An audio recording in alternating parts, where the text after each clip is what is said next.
What's the time? 32. Oh, I've got ages. Why is it so early? Oh my God, it's warm in here, but if I have the window open, it's too noisy. I think that's such a typical hashtag vlogger problem. So the other day I tweeted that I wanted to do a Q&A, but with a sort of advicey, here's what I've learned from experience type twist. So often Q&As are just about the vlogger or about me. Whenever I do Q&As, it's always like Ask Carrie, and you ask me questions about theatre or writing or things that I'm up to. But this time I wanted to do a Q&A that was a way for me to like share experiences that I've had, or just try and help out like an honorary big sister would. I'm not qualified to dish out advice, I'm not a counsellor, I'm not trained in life coaching or pep talks or motivational speaking, but in the same way that when you've got an issue, you go to a friend or a sister or someone familiar and they then share their advice based on experiences that they've had, that's what I'm going for. And I'm also going to talk to you whilst I'm getting my makeup on, if that's okay, because we have a 2-show day today and I need to get ready. So the first question is, any advice for getting over a crush? Delete them off of everything for a start. This is the same with breakups. Delete them off of everything, even if it's just for a little while. Like, unfollow them off of Twitter and Facebook and Instagram. You don't need to torture yourself by having them pop up on your social media home feeds for the next however long. And this one sounds a little bit harsh, but I promise there's reason to it. Block their number, because sometimes they'll be tempted to text you and that just sets you both back. And just remember that it takes time to get over someone and get over feelings like that. Even when it's just a crush, it's difficult. So give yourself that space from that person and just let yourself have that time. The next question is, how do you live with the fact that you're going to fail in life? Failing is inevitable. Everyone's going to screw up at some point, whether it's in a minor way or in a major, serious, life-altering way. Everyone's going to screw up eventually at some point in time. It is completely and utterly inevitable. So why worry about it? You can't change it. There's absolutely nothing you can do to stop it. And as Newt Scamander says in Fantastic Beasts, worrying only means you suffer twice. Deal with it as and when it comes up. And I know it sucks. It's like one of those stupid parts of life that we all just sort of have to deal with as human beings. But until it happens, what can you do? There's nothing you can do about it. And when it does happen, you gotta remember that it does happen to everyone. You aren't alone. So when you do eventually inevitably make some kind of mistake, there are people around you who are always willing to help you out. How do you deal with traveling a lot for work? About to start a musical theatre course that's about an hour away and I'm bad at traveling. Have you got any tips?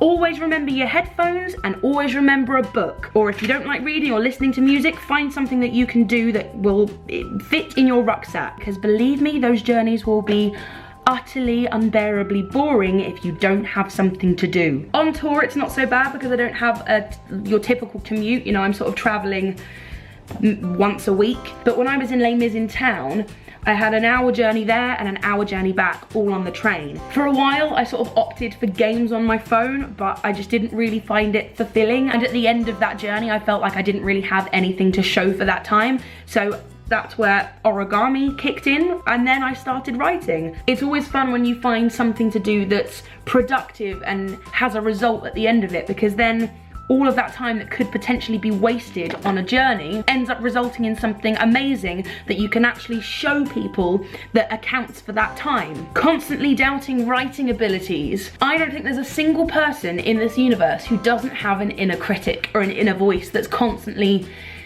telling them that they're not good enough or what they're doing isn't right in some way or another. We all doubt ourselves. Even like the greatest writers out there, I bet you anything at some point read their work back and went, oh my god, this is absolute drivel. But even though we all have those voices in the back of our heads, deep down in our heart of hearts, we do know when an idea is good, and we do know when we're onto something. Trust your instincts when you know you're onto something, and don't give up on it until it's done. Where do you actually meet nice guys? Honey, if I knew that, I'd live there.